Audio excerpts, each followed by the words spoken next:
Atau kayak gitu, anak PAUD juga bisa, anak TK juga bisa. Prabowo hanya Monyet, banyak kali ceritamu.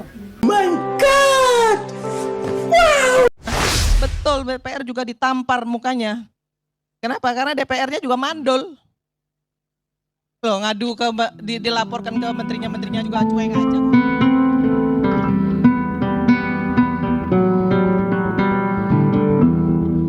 Ya, jumpa lagi di channel update. Kali ini seru guys, kita akan menyaksikan cuplikan video di acara ILC tadi, di mana di acara ini membahas tentang program Lapor Mas Wapres.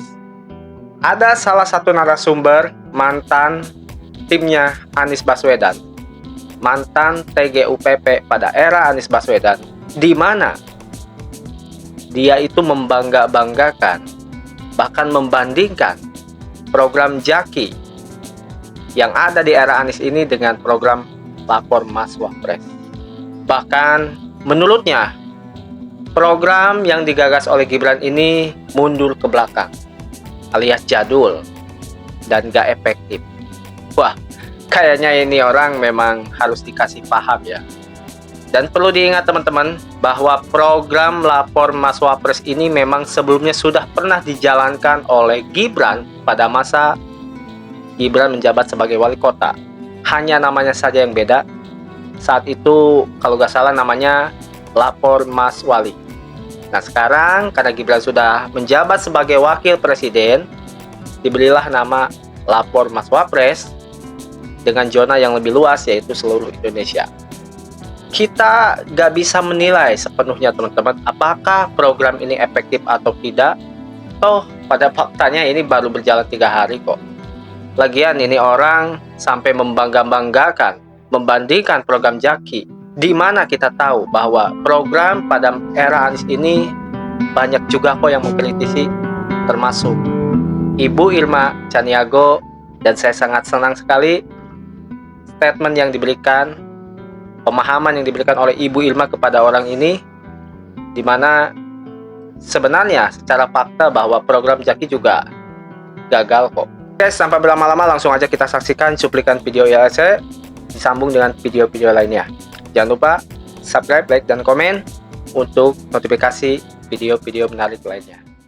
Nah, di DKI Jakarta sendiri Bang, sewaktu di 2017-2022 sendiri, itu di tahun 2018, Jakarta Smart City itu bikin kanal laporan namanya Jaki. Jadi warga di Rorotan kalau punya masalah nggak perlu datang ke balai kota, lapor via handphone, langsung ditanggapi, diselesaikan. Di antara semua apa tadi ada pendapat ini pencitraan, ini apa dan lain-lain, sebenarnya dalam konteks policy ini malah jadi mundur ke belakang gitu. Jadi Mundur ke belakang. timbulan Anda yang sekarang ini Sok tahu dia. apa? Secara kebijakan publik dia mundur. Semoga ini tidak jadi sia-sia aja gitu. Terima kasih Angku Karni. Seru nih. Kalau saya menanggapi yang disampaikan Angga, justru sebaliknya Anda gagal. Makan lo, gagal tuh kan. Gagal total. Gatot.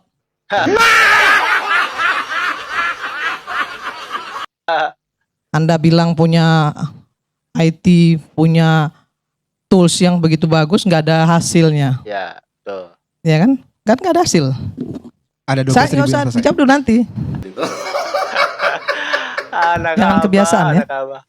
Jadi nggak ada hasilnya, kenapa? Nggak berubah kok.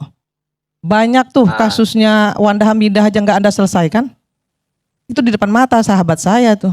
Ngadu kok ke sana ke TGUPP ya. Apa hasilnya? Gaji gede tapi nggak ada hasil. Yang Gibran lakukan ini menurut saya ini bagus, keren. Yes. Wakil presiden loh, turun tangan langsung. Waktu SBY Ya. nggak turun tangan langsung wakil presidennya. Anda apalagi? Mamam Gubernurnya lo. nggak turun, cuma Ya, nyuruh tahu doang. makanya. Jadi Anda nggak bisa bilang bahwa mundur ke belakang, ini maju ke betul. depan. Wakil presiden, ya wakil presiden ngerjain ginian itu luar biasa. Program pusat ke daerah selama ini nggak pernah berjalan. Tahu nggak Anda?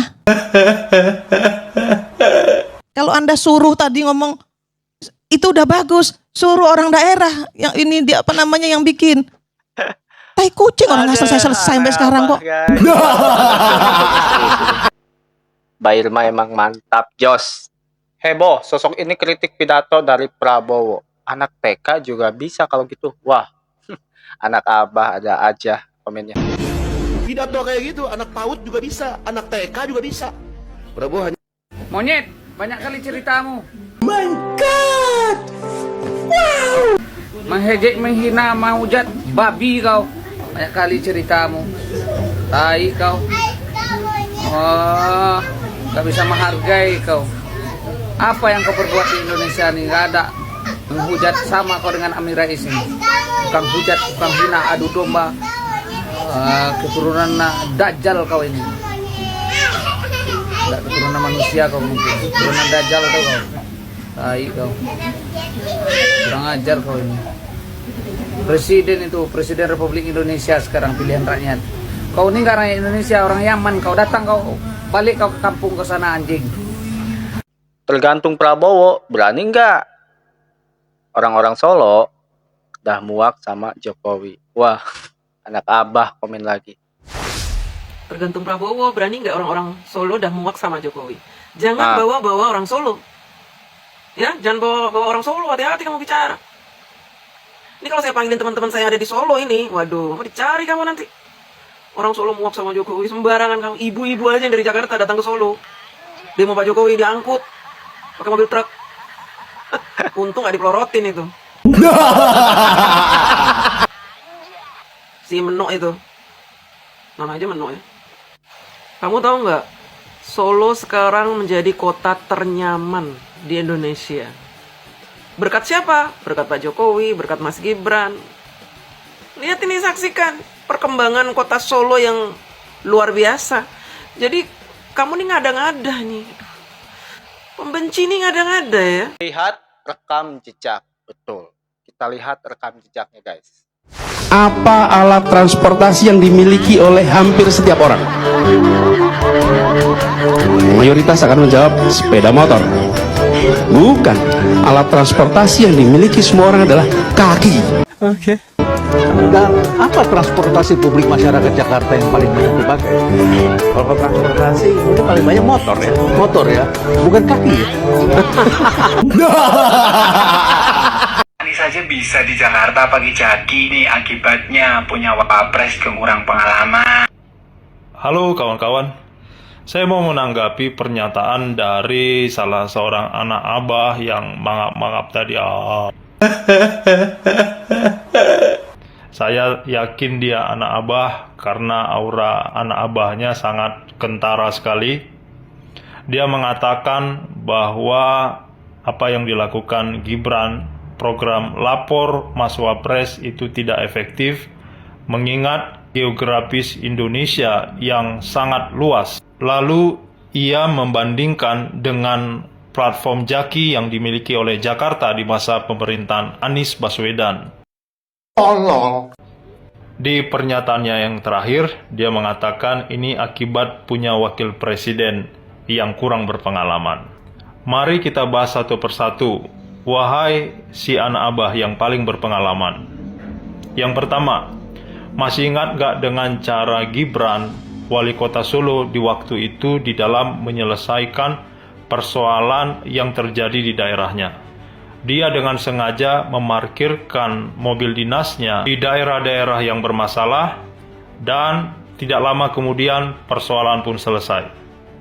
Begitu juga dengan apa yang dilakukan oleh Gibran pada hari ini, itu menjadi sebuah warning bagi jajaran yang ada di bawahnya untuk dengan sesegera mungkin menyelesaikan laporan pengaduan yang diterima oleh mereka. Ini akan menimbulkan efek yang luar biasa yang akan membangkitkan awareness ataupun kesadaran bagi birokrat yang ada di pemerintahan untuk segera berbenah diri. Kalau rakyat sampai mengadu kepada wakil presiden, berarti mereka kerja tidak benar dan mereka akan menerima peringatan ataupun bahkan punishment dari cara kerja mereka yang tidak sesuai dengan prosedur. Yang kedua, dengar ini anak abah. Mengapa Gibran menerima laporan secara langsung di istananya? Hal ini semata-mata untuk menunjukkan pola kerja yang benar. Seperti inilah seorang kepala daerah di dalam menerima pengaduan, menerima aspirasi dari masyarakatnya. Pemerintah harus tanggap terhadap persoalan yang terjadi di bawahnya. Seorang pemimpin harus bersikap terbuka, tidak boleh menjaga jarak, tidak boleh ada batasan, sehingga masyarakat dengan leluasa menyampaikan keluhan-keluhannya. Yang ketiga, Gibran dikelilingi oleh tim yang berpengalaman, dan mereka pasti sudah mengkaji mulai dari hulu sampai kepada hilir tentang sebuah program yang mereka luncurkan. Jadi outputnya tidak mungkin sesempit cara berpikir Anda, anak abah. Coba perhatikan foto di belakang ini. Ini ada saat saya menyampaikan sebuah pengaduan kepada Mas Gibran. Lihat gestur tubuhnya, dia sangat serius di dalam menanggapi apa yang saya sampaikan. Jadi kalau kita lihat presiden dan wakil presiden bekerja keras, dan kalau mereka terus konsisten, kita harapkan kolaborasi mereka terus berjalan seperti ini selama 5 tahun ke depan. Ada harapan bagi Indonesia untuk alami perubahan. So, anak muda, jangan pesimis, kita dukung pemimpin kita yang sedang bekerja untuk perubahan Indonesia. Anda tahu kiblat politik Indonesia hari ini di mana? Di Jakarta? Bukan. Di kota Solo. Tempatnya Pak Jokowi.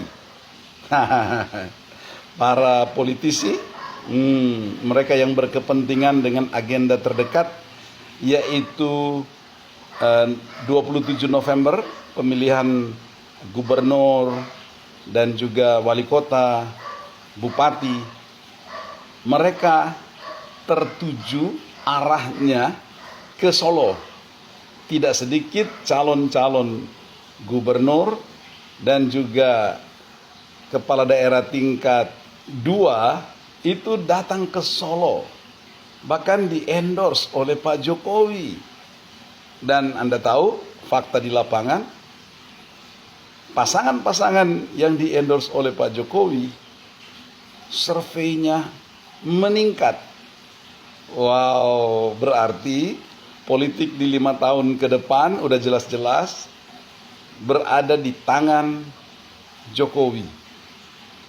Dan Prabowo Gibran itu merupakan representasi peran dan kehadiran Pak Jokowi dalam perpolitikan Indonesia 5 tahun ke depan. Pak Prabowo mengakuinya. Dan mengenai Gibran, kita nggak bisa membantah bahwa figur Pak Jokowi itu direpresentasikan dengan jelas pada figur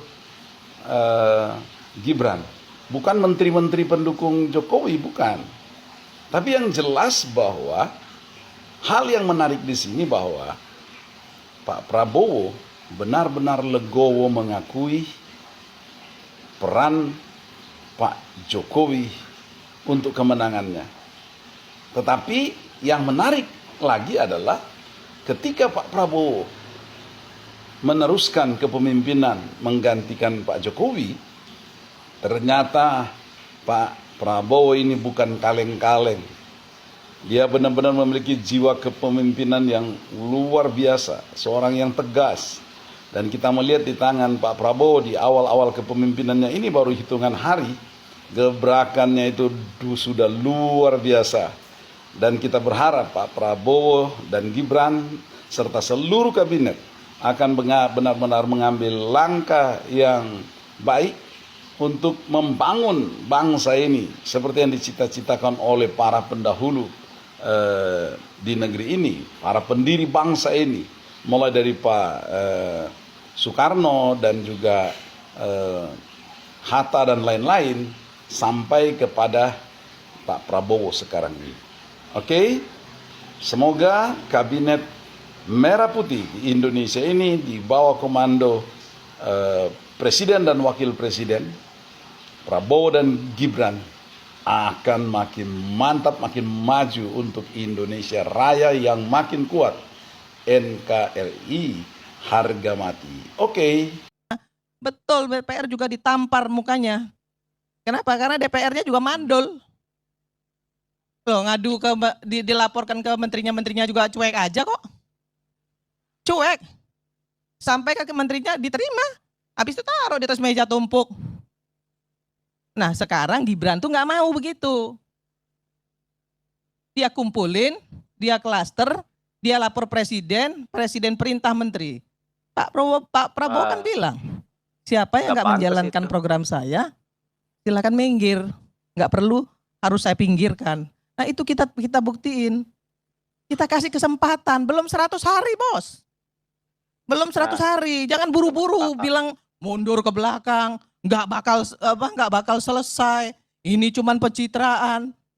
Aduh, coba deh punya hati sedikit lapang, sedikit lebar dada kita, ya, untuk bisa membuat bangsa ini, ya, ke depan itu maju, mencapai target yang Indonesia emas itu. Nggak gampang, nggak seperti membalikkan tangan, nggak bisa.